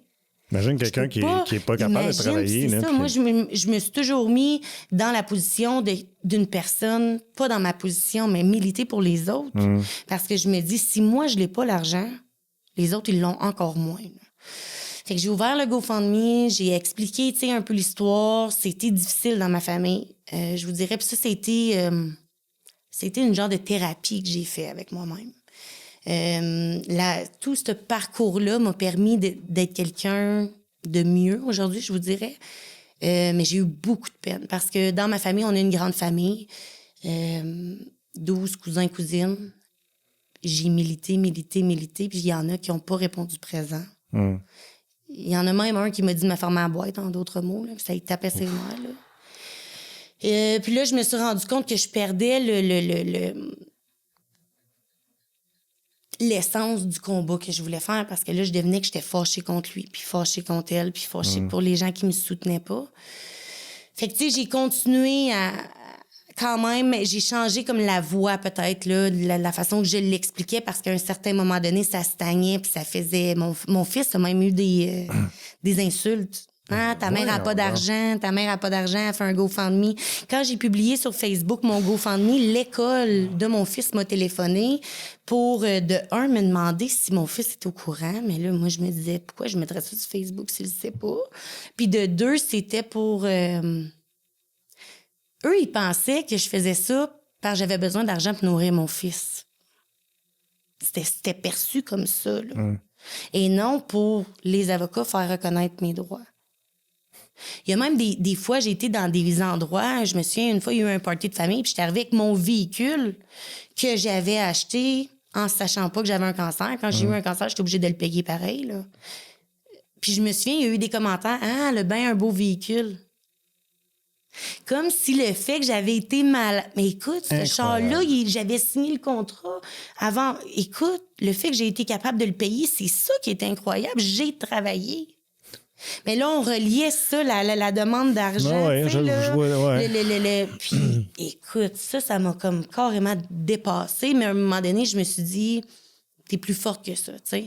À un moment donné, j'ai trouvé des repères. J'avais contacté des amis, des anciens amis, pour avoir comme leur perception de tout ça. Puis ils m'ont dit, continue, Chanel. Continue, puis... Fait que, tu sais, à partir de là, j'ai comme un peu, à un certain moment donné, parce que là, ça mettait les gens vraiment mal à l'aise dans ma famille. Tu sais, il y a des gens qui voulaient continuer à en donner, mais moi, c'était pas ça le but. Moi, le but, c'était de créer un sentiment de collectivité. Un support collectif qui est très difficile à avoir, là, parce que quand t'as pas l'air malade, des fois, c'est difficile. On m'a même conseillé de faire mon entrevue à TVA, pas de cheveux. C'est quand même assez incroyable, là. sais, pour moi, ça a été une protection. Les apparences. Mais, fait que c'est ça. Fait qu'à un moment donné, je suis venue à bout de faire, au lieu d'être fâchée contre tout le monde, de me remettre en question puis de travailler sur moi. Puis de redéfinir, tu sais, ce que je veux, ce que je cherche. Puis c'est à partir de là que, tu sais, j'ai continué à militer, là, en fait, mais plus général, sans ramener toujours tu sais, le GoFundMe dans l'équation, en fait, là, parce que ça perdait un peu, je sais pas, ça perdait... Il faut croire qu'il faut que tu sois après vraiment mourir, tu sais, pour que les gens... Je sais pas. Ça a été vraiment quand même mal perçu, ouais. Ça a été difficile pour moi, mon orgueil. Ouais, mais tu sais, cette colère-là, en même temps, t'as pas le choix de la mettre de côté parce que ça va te ronger toi puis t'as pas besoin de ça, t'as d'autres chats à fouetter. Mais tu sais, c'est rare que je vais dire des affaires dans l'émission, c'est pas ma place nécessairement, mais à un moment donné, petite leçon d'humanité, quand quelqu'un vit des difficultés, on a besoin de sympathie, d'empathie, de support. Laissez vos jugements de côté. Là. Exact. Parce que j'ai eu toutes sortes de réponses. J'ai eu des choses comme... ouais, mais Chan, on a tous nos problèmes. Oui. Okay. Est-ce que parce que tu as des problèmes, ça veut pas dire que tu peux pas aider quelqu'un d'autre? Exact. Ou, ben là, tu penses que ton histoire va changer quelque chose? Tu sais, toutes ces affaires-là. Puis je me suis dit comme... Moi, mes parents m'ont toujours dit que ma vie valait quelque chose. Et je seconde ce qu'elle dit. Toujours. Puis je me suis rendu compte que ça valait pas grand-chose. Ni dans le système de santé. Parce que tout est une histoire d'argent. La rapidité, le tu sais, obtenir justice, ben il te faut des preuves. Tu sais, il faut des preuves. Et puis pour avoir... Puis il te faut de l'argent. Puis il te faut de l'argent. Moi, je pense aux gens qui en ont pas d'argent, qui ont pas travaillé, là. Tu sais, moi, quand je voulais un examen, puis qu'on me disait « Ah, ben les listes d'attente sont pleines », ou... tu sais, peu importe ce qu'on me disait, là. Moi, je travaillais, je paye mes impôts, fait que moi, je le voulais, mon impôt. Mais la personne qui veut, tu sais, qui est malade puis qui se sent mal parce qu'il veut pas voler la place à quelqu'un d'autre, parce que c'est ce sentiment-là qu'on a pour tous les examens, puis les ci, puis les ça, c'est toujours de la culpabilité du patient. Ouais. Toujours. Puis je me suis rendu compte que tout était une histoire d'argent. Puis le fait de me faire répondre toutes sortes de choses comme ça... tu sais, il a fallu que j'apprenne à le canaliser puis de le prendre comme outil. Tu sais, de trouver des façons de répondre aux gens, de forcer les gens à réfléchir plutôt que d'imposer ma façon de penser. C'est ce qui m'a vraiment aidé à, tu sais, un peu enlever de rage, là, parce que souvent, là, c'était difficile, tu sais. Puis là, c'est de regarder les gens. Tu sais, moi, mes parents, ils voulaient le payer, le GoFundMe. Tu comprends? Je veux dire, quand j'ai ouvert ça, là, puis la limite, c'était 24 000, mais mon père, il voulait me donner l'argent. Puis il voulait pas que je fasse d'histoire. C'était pas ça mon but, là, qu'il prenne l'argent de sa retraite. Non. Moi, je cherchais à créer quelque chose de collectif. Ouais. Parce que dans mon histoire, ce que je disais, c'est que moi, j'ai les preuves et j'ai la capacité d'apporter mon histoire dans des mains d'un avocat pour obtenir justice. Mais mon histoire n'est pas juste mon histoire. Mon histoire est remplie d'erreurs systémiques du système de santé. Qui pourrait arriver à n'importe qui? Oui, et qui arrive à n'importe qui, oui. Qui arrive à n'importe J'imagine, qui. est-ce que tu en as eu des témoignages de gens qui vivent des choses, des atrocités? Incroyable. Ouais. Incroyable. L'été dernier, il y a eu un cas de... Je m'excuse, j'y ai pas parlé, que j'étais pour en parler, mais en tout cas... Mais t'es pas obligé de nommer de nom, là.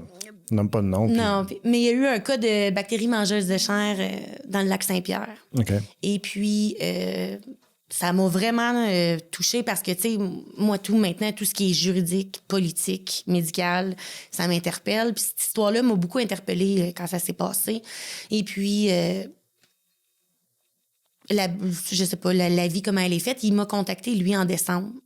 Par rapport à cause que justement, tu sais, je militais et tout ça. Okay. Puis il m'a donné son témoignage. Écoutez, c'est quelque chose d'assez extraordinaire. Lui, avant de tomber en choc septique, il s'est rendu 5 fois à l'hôpital. Et il avait diagnostiqué une amygdalite. Il prenait des médicaments pour une amygdalite tout le temps. C'était une bactérie mangeuse de chair qui a atteint ses organes. Ouf. Fait que, puis encore là, tu tu sais, lui, comme qu'il dit, tu sais, il connaît pas ça, là, ces choses-là. Il a été approché par des... Mais tu sais, ça l'intéresse. Mais il y en a un paquet d'affaires comme ça, là. J'ai des dames, là, beaucoup là, de cancer, qui ont porté plainte à l'Ordre des médecins du Québec et que l'Ordre des médecins du Québec n'a pas donné suite. C'est très difficile de faire... Moi, ce qu'il y a pas... Moi, j'avais comme toutes les... J'ai un médecin qui m'annonce un cancer, c'est un message vocal. J'ai du personnel d'hôpital de Hull qui me cancelle un rendez-vous pour manque de personnel, c'est un message vocal. J'avais toutes les preuves pour démontrer l'inacceptable, ce que les gens n'ont pas souvent. Ouais. Fait que c'est ça qui est le plus flagrant. Puis j'ai beaucoup, à travers les témoignages, j'ai beaucoup aidé de gens, donner des solutions que moi j'aurais aimé avoir, des façons, avec le protection des malades. C'est une super belle ressource. Monsieur Brunet, il est à l'écoute, c'est rapide. Souvent, c'est ce qu'on a besoin. Ça m'a pris du temps à m'en rendre compte que ça existait. T'sais. Fait que souvent, on dirait que ça met les gens à l'aise, puis ils viennent me raconter leur histoire vraiment sans filtre, sans... Des gens m'ont envoyé des documents personnels, toutes sortes de choses. Au point que j'ai même discuté avec... j'ai une journaliste d'enquête qui m'a contacté pour un recours collectif envers Santé Québec, là. Ça serait... Mais encore là, est-ce que ça va changer dans l'immédiat ce qui se passe? Maintenant? Non. C'est long. C'est un peu une bataille pour plus tard, dans le fond. Pour plus tard, c'est ça. Ouais.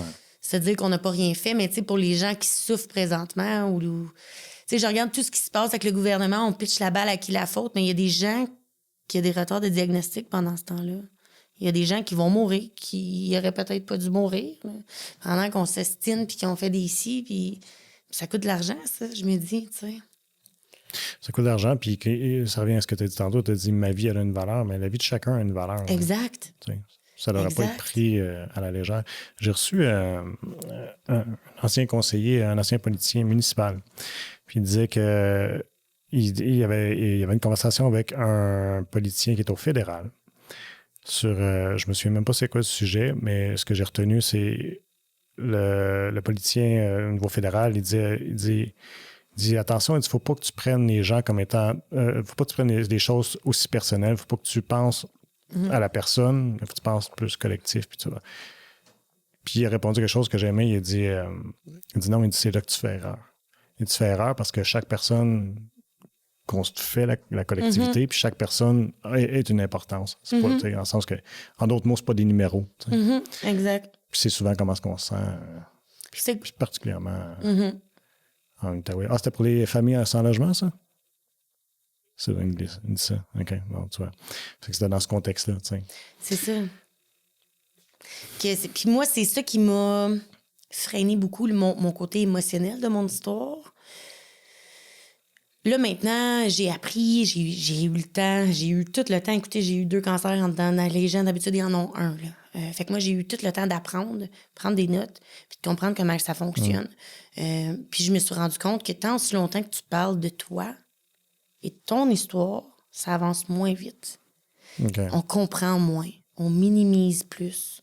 Puis quand je me suis mis à rassembler comme des histoires, puis tu sais, puis la force des gens...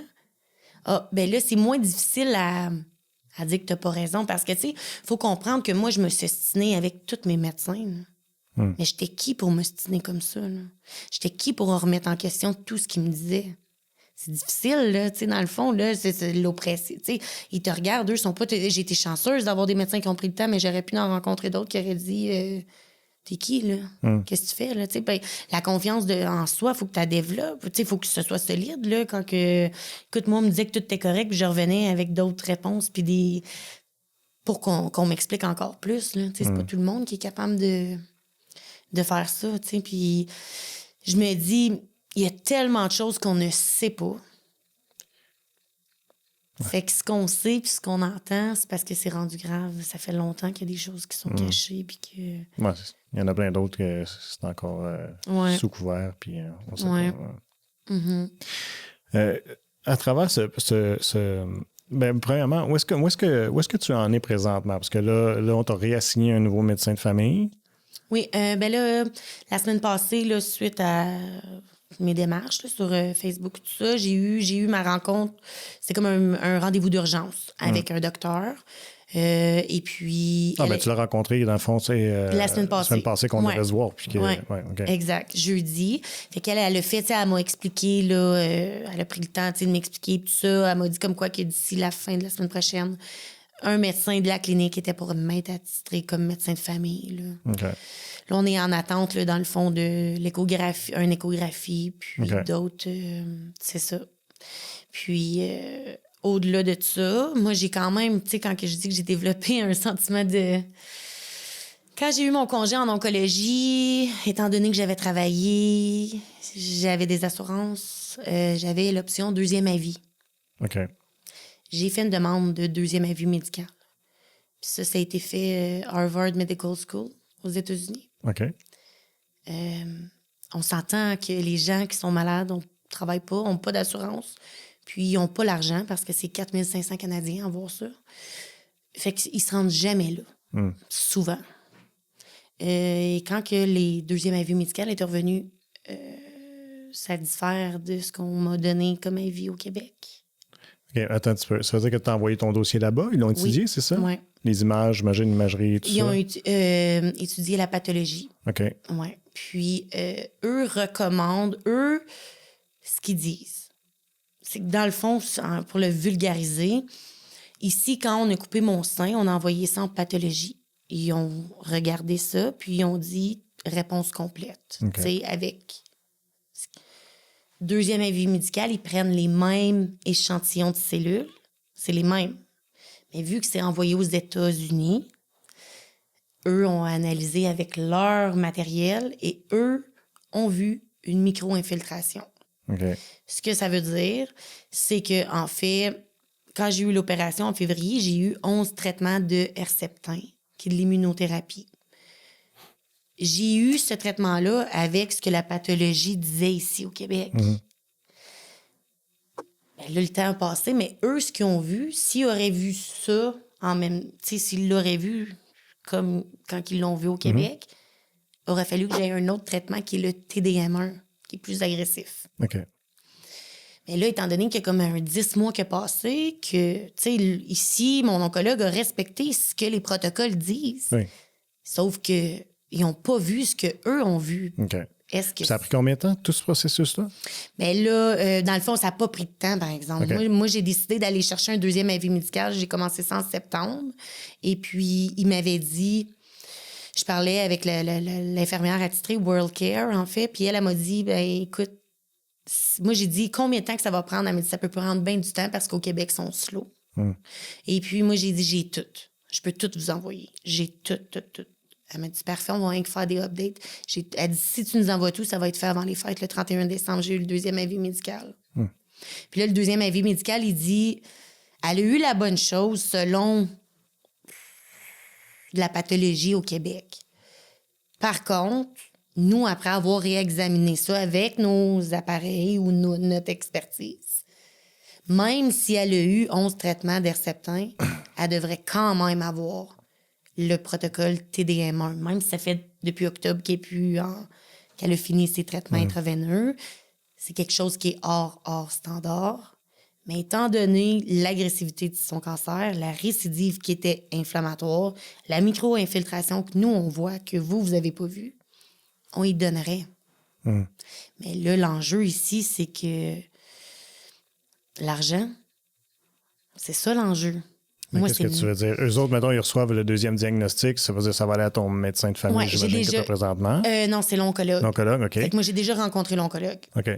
Le 7 janvier, j'ai été rencontrer l'oncologue avec ce deuxième avis médical-là. Et puis, lui, plus ou moins d'accord avec ça.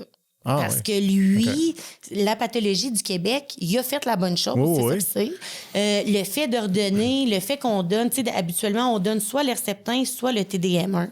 C'est un des deux. Okay. Le fait qu'on en a donné un, qui est 10 mois post-opératoire, habituellement, il faut le donner tout de suite. Lui, il n'y a aucune statistique qui dit qu'il faudrait redonner ça. Tu sais, l'autre, le plus fort. Ben, il y a le résultat dans ton deuxième avis. Oui, mais là, l'oncologue, ce qu'il disait, c'est que, ouais, mais c'est un peu le Far West aux États-Unis. À Harvard. Ouais. OK. C'est ce qu'il me dit. En voulant dire que les pratiques aux États sont plus, mais moi, quand que je m'informe, les pratiques aux États sont beaucoup plus ciblées du cas par cas OK. que des protocoles standards comme au Canada, Québec. Moi, personnellement, ça sonne mieux à mes oreilles. Là. Mais moi aussi, là, Mais écoute, bon. puis c'est pas n'importe quel deuxième avis médical, là. Tu sais, on s'entend. Ouais. Mais là, il y a le fait qu'on est... C'est vraiment hors standard. Puis moi, je le sais que c'est l'argent, mais jamais un médecin va te dire ça, là. Parce que pour le vulgariser, le traitement qu'on m'a donné après m'avoir opéré, ça coûtait 80 000. Exemple. Le TDM1 qu'on aurait dû me donner selon le deuxième avis médical aux États-Unis, il en coûte 150. Mais là, on m'a déjà donné lui qui coûtait 80 000. Puis là, eux autres, ils disent, elle devrait prendre lui qui coûte 150 et tout. Non, mais Là, tu y as droit. Ben, techniquement, oui puis non. Parce que la pathologie au Québec a dit réponse complète. OK. Fait que là, ils m'ont donné le Herceptin qui coûtait, exemple, 80 000. Ouais, je comprends. Bon. Mais là, le fait que tu as une réponse complète au Québec, puis que là, mon oncologue, ils veulent me prescrire un autre traitement qui coûte un autre 150 000. La RAMQ, ils vont poser des questions. Il me semble que c'était réponse complète. Mais ça Pourquoi vaut... tu y donnes ça? Si tu as le droit d'avoir un deuxième avis, Ouais. puis là, tu as un document d'un deuxième avis, Ouais. il sert à quoi si après, ils ne prennent pas en considération Ben, c'est- sérieusement? Tu sais? C'est la question que j'ai posée à mon oncologue, puis j'ai pas trop eu de réponse. Là, je m'en vais au CHUM. OK. Lui m'a vendredi, j'ai un rendez-vous au CHUM de Montréal avec des spécialistes du cancer du sein OK. qui, lui, eux vont trancher. En OK. fait. Fait que c'est un peu un Si- troisième avis. Un troisième avis, mais la question est, le deuxième avis me sert à quoi, au final, tu sais? Parce que, dans le fond, ce que j'en ai compris, c'est pas que mon oncologue veut pas, c'est que s'il veut me donner ce traitement-là, il va falloir qu'il fasse une demande d'exception, OK. whatever. Il faut qu'il justifie au gouvernement ou à OK. RAMQ. Puis là, ben, il n'y a pas les outils pour justifier ça parce qu'au Québec, on disait j'étais réponse complète. Ouais. Mais moi, je me dis, c'est ma vie, là, encore. Puis c'est un peu du gravy parce que si j'aurais pas été chercher la deuxième avis médicale, tu sais, je le saurais pas aujourd'hui. Mais je me pose la question, il y a tellement de récidives. Des femmes qui ont des cancers, récidives aux poumons, récidives aux reins. Sais-tu? Parce qu'ils ne savent pas. C'est quoi qui fait ces récidives-là? Parce que aux États-Unis, eux, ils me disent agressif, puis ce traitement-là coupe de 50 les chances d'une récidive si on donne ça. Puis eux, ils veulent me le donner. Si ça serait deux, je l'aurais déjà. Mais à cause des problèmes administratifs ou de l'argent ou des ressources ici, ben là, c'est long. On a besoin d'aller chercher un troisième avis médical pour avoir assez d'arguments pour peut-être obtenir ce traitement-là. Fait qu'à suivre. À suivre, oui.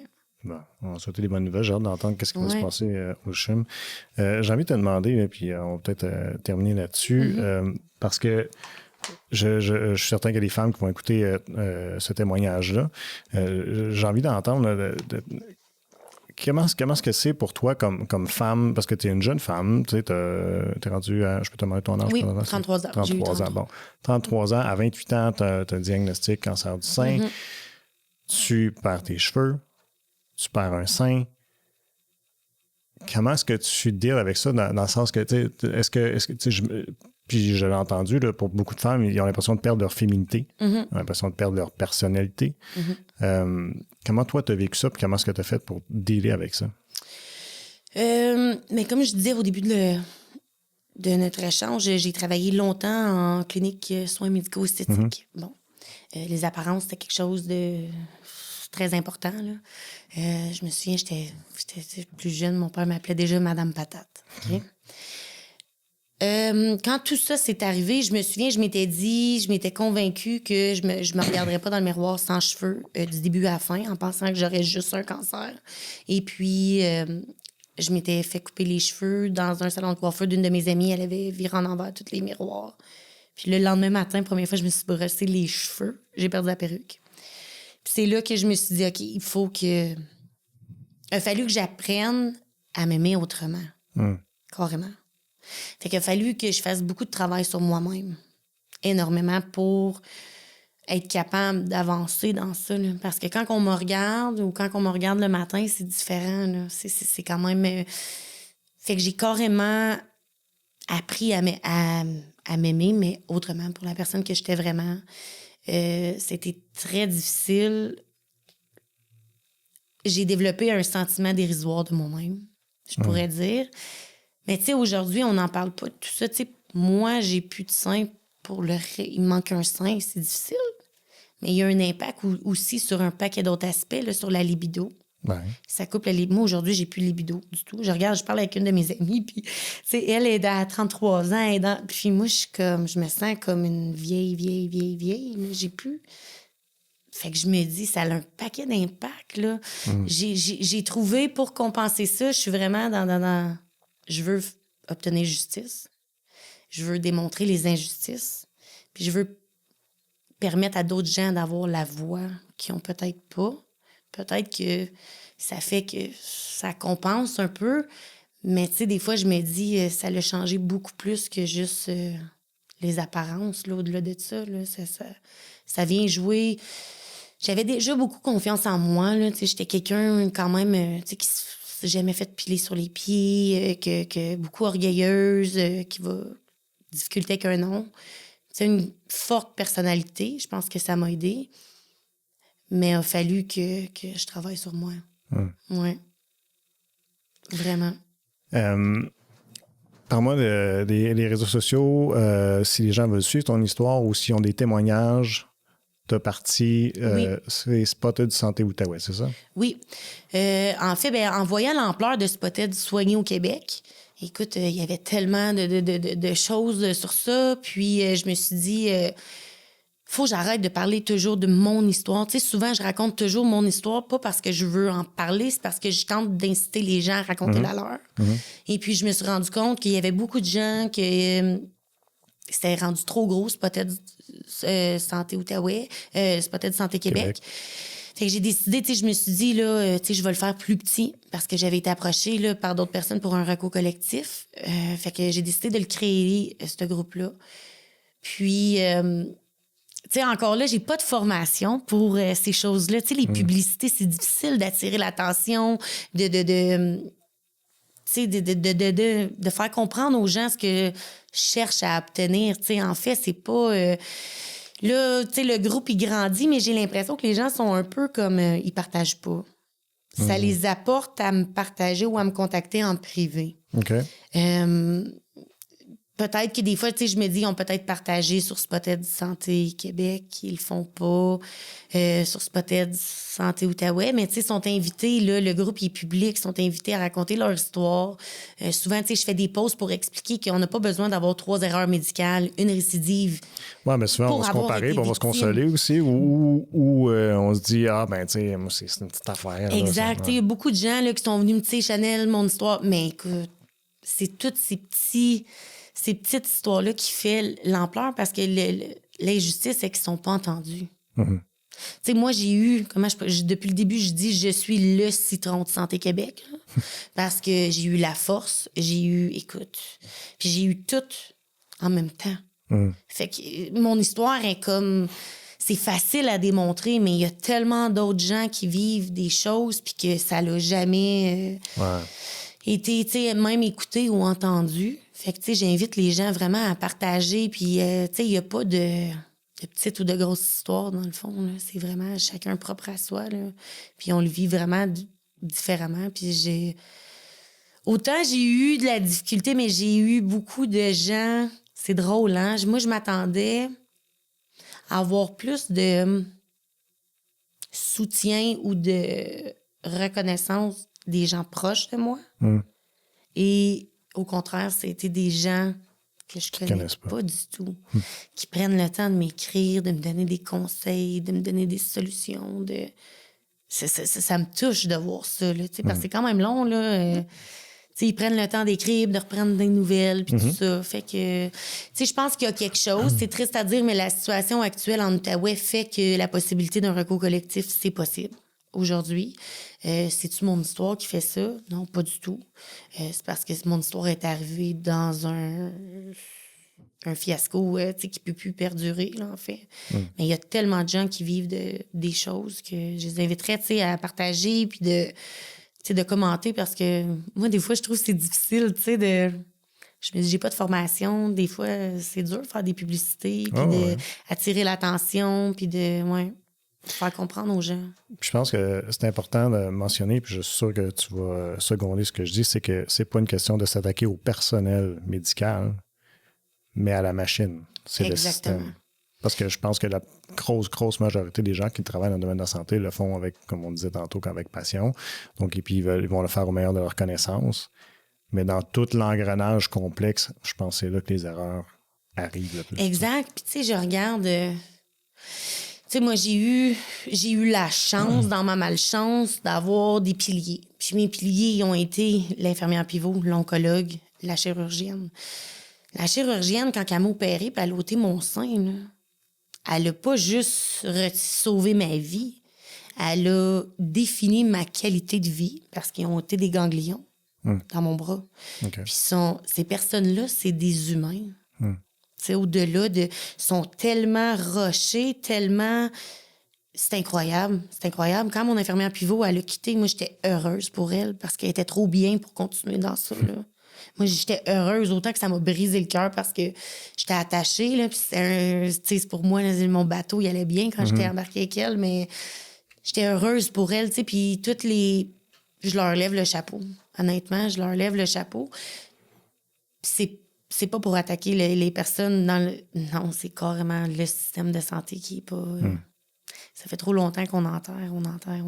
Puis c'est difficile d'être entendu, surtout. Ouais. Je te remercie beaucoup d'être venu nous parler ici aujourd'hui, puis je suis sûr que tu vas être bien entendu. Et ça a été un plaisir d'échanger avec toi. Merci, j'apprécie énormément.